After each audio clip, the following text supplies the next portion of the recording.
وحي الله وكلامه وحي الله عز وجل كلامه وكلام رسوله صلى الله عليه وسلم الكتاب والسنة. وأما أصل الإيمان فهو الإيمان بالله وبكل ما أمر سبحانه وتعالى عباده بالإيمان به، وجماع ذلك ما ورد في قوله ولكن البر من آمن بالله واليوم الآخر والملائكة والكتاب والنبيين، وقوله كل آمن بالله وملائكته وكتبه ورسله لا نفرق بين أحد من رسله وقالوا سمعنا وأطعنا غفرانك ربنا وإليك المصير. وقوله يا أيها الذين آمنوا آمنوا بالله ورسوله والكتاب الذي نزل على رسوله والكتاب الذي أنزل من قبل ومن يكفر بالله وملائكته وكتبه ورسله واليوم الآخر فقد ضل ضلالا بعيدا. وأما فروعه فالأعمال الصالحة والطاعات الزاكية، ورأس ذلك مباني الإسلام. قال صلى الله عليه وسلم بني الإسلام على 5: شهادة أن لا إله إلا الله وأن محمدا رسول الله وإقام الصلاة وإيتاء الزكاة وصوم رمضان وحج البيت. وأما ثماره فكل خير يناله العبد في دنياه وأخراه فهو ثمرة من ثمار الإيمان ونتيجة من نتائجه.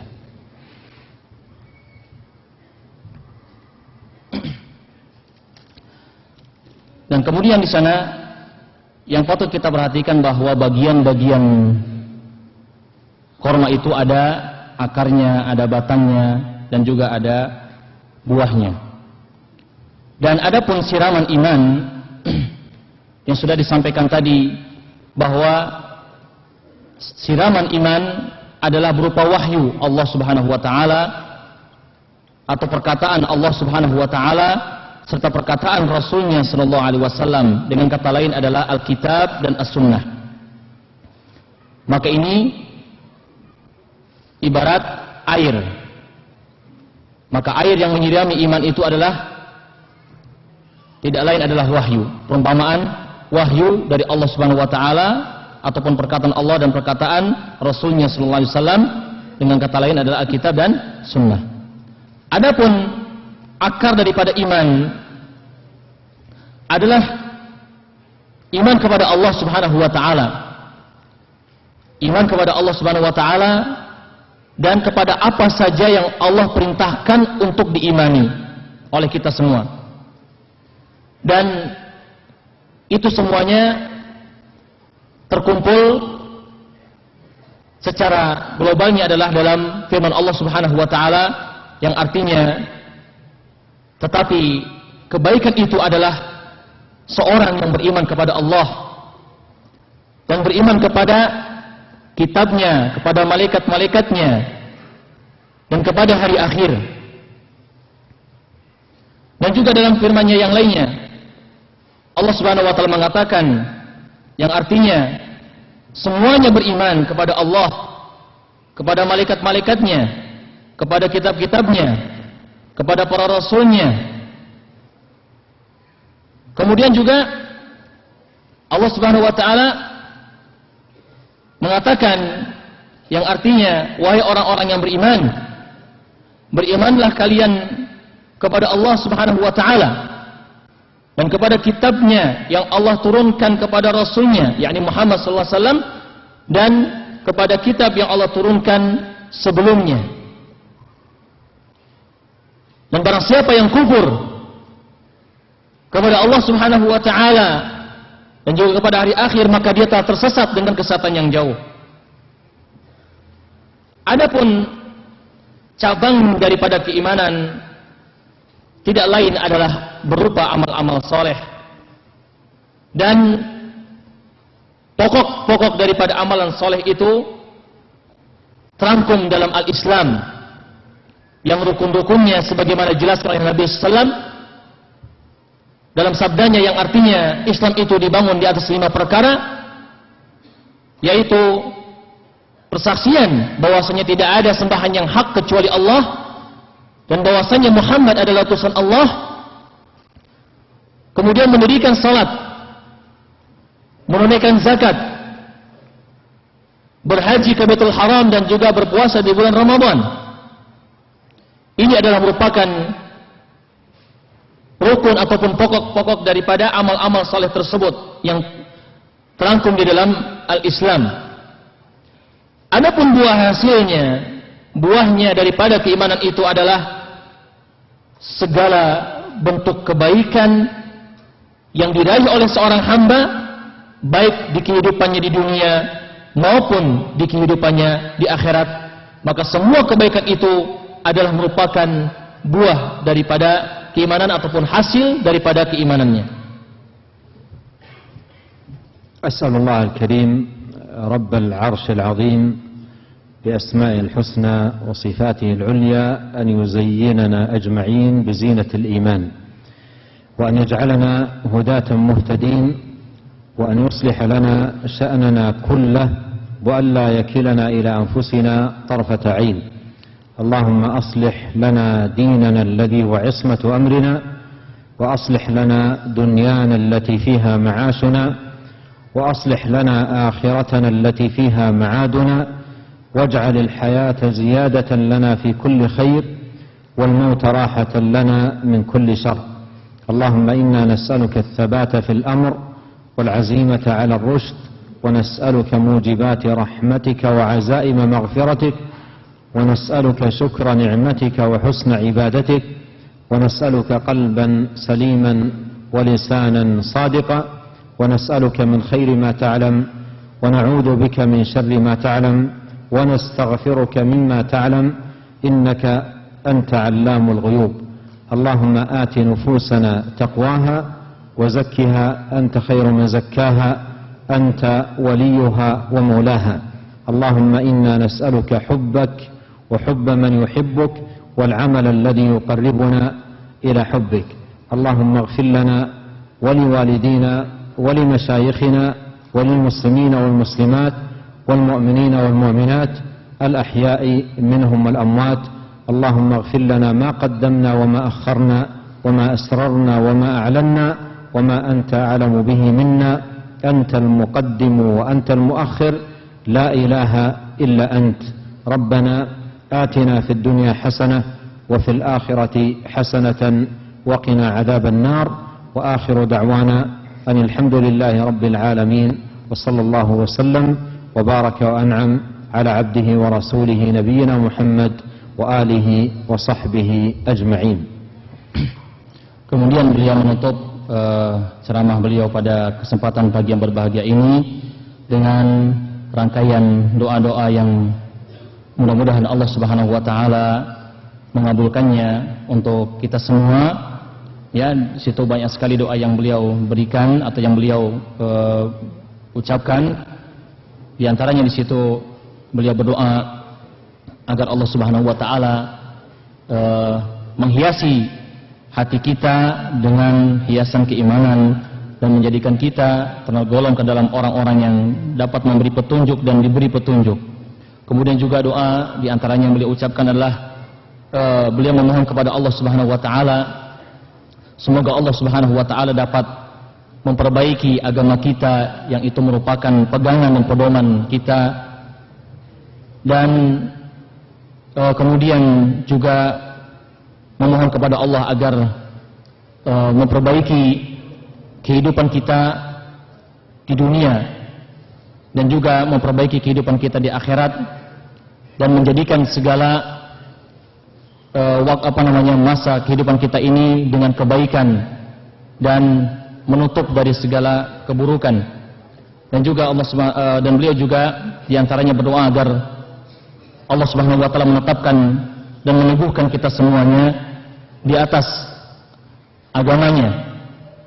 Kemudian juga beliau menyampaikan doa agar Allah Subhanahu wa taala memberikan ketakwaan kepada diri kita dan juga memohon ampun ya untuk baik itu orang tua kita, kepada guru-guru kita dan kepada seluruh kaum muslimin. Intinya ini adalah merupakan akhir dari ceramah beliau dan insyaallah taala akan dilanjutkan dengan sesi tanya jawab yang insyaallah bagi para ikhwah yang ingin menyampaikan pertanyaannya silahkan untuk ditulis ya melalui kertas, baik itu dengan bahasa Arab ya ataupun dengan bahasa Indonesia. Nanti saya akan terjemahkan insyaallah taala.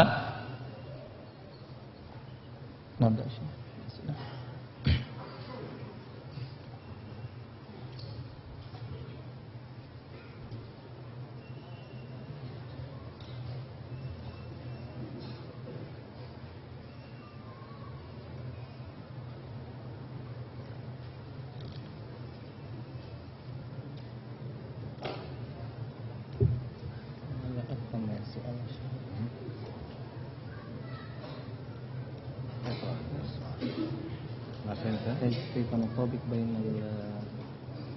مسألتنا هذه إقرار عائشة أنها تدخل في مرتبة ظالم لنفسه من مراتب ثلاث رد الله على الأعراب في قوله قالت الأعراب آمنا لم تؤمنوا ولكن وقالوا فلا تزكوا أنفسكم. ممكن يعني التوفيق بين هذه النصوص لعله وبين إقرارنا بأننا المؤمنون سنيون وسحتيون وعلى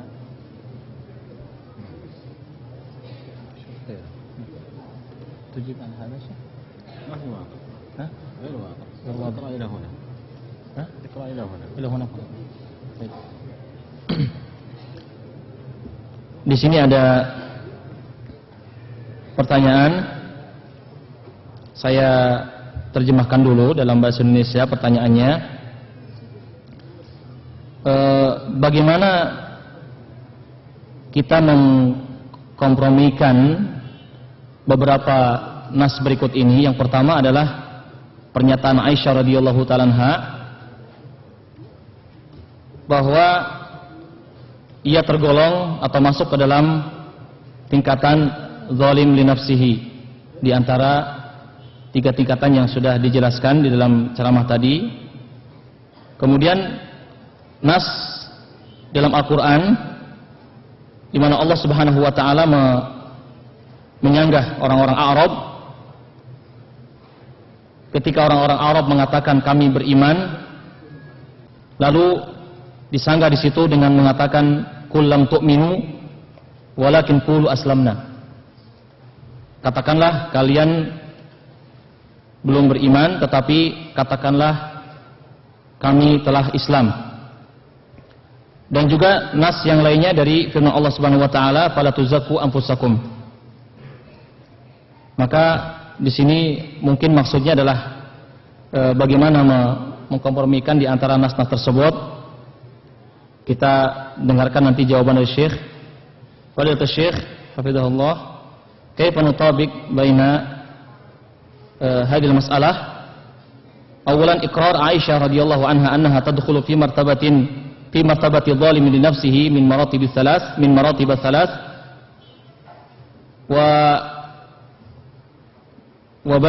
وكذلك رد الله على الأعراب في قوله قالت الأعراب آمنا قل لم تؤمنوا ولكن قولوا أسلمنا وقوله تعالى فلا تزكوا أنفسكم. فعلى إجابتكم جزاكم الله خيرا. جاء في الصحيح أن أبا بكر الصديق رضي الله عنه قال للنبي صلى الله عليه وسلم يا رسول الله علمني دعاء أدعو الله به في صلاتي وفي رواية وفي بيتي. قال تقول اللهم إني ظلمت نفسي ظلما كثيرا ولا يغفر الذنوب إلا أنت فاغفر لي مغفرة من عندك وارحمني إنك أنت الغفور الرحيم. وهذا الإقرار بظلم النفس وعدم تكميل ما طلب من العبد من أمور الإيمان ورتبه من علامات الإيمان وصدقه. فإن المؤمن قد جمع بين إحسان ومخافة بخلاف المنافق، فإنه جمع بين إساءة وأمن. ولهذا لا يزال عباد الله المؤمنون يعملون على تكميل إيمانهم وتتميمه، وهم لا يزالون أيضا في الوقت نفسه يحسون بتقصيرهم. وقد قال الله تعالى: والذين يؤتون ما آتوا وقلوبهم وجلة أنهم إلى ربهم راجعون. وكان الصحابة رضي الله عنهم مع كمال عبوديتهم وحسن إقبالهم على الله جل وعلا كانوا مشفقين وخائفين، ولا يزكي أحد منهم نفسه. وقد قال الله تبارك وتعالى: فلا تزكوا أنفسكم هو أعلم من اتقى. فإذا المؤمن مهما وفق له من عمل ومهما قام به من أعمال الإيمان لا يزكي نفسه ولا يدعي كمالها، بل يحسن في العمل ويشفق ويخاف من أن يرد عليه عمله وأن لا يقبل منه. فهذه حال المؤمن الصادق في إيمانه. وهنا تأتي المسألة المعروفة عند السلف، وهي مسألة الاستثناء في الإيمان. إذا سئل الرجل: أمؤمن أنت؟ قال: مؤمن إن شاء الله، أو مؤمن أرجو، لا يزكي نفسه، فضلا عن أن يقول أنا مؤمن كامل الإيمان أو نحو ذلك. فالمؤمن لا يزكي نفسه، لأن الإيمان قول واعتقاد وعمل، وإذا وفق لبعض الأعمال الظاهرة لا يعني أنه بذلك قد تمم إيمانه وكمل دينه. نعم.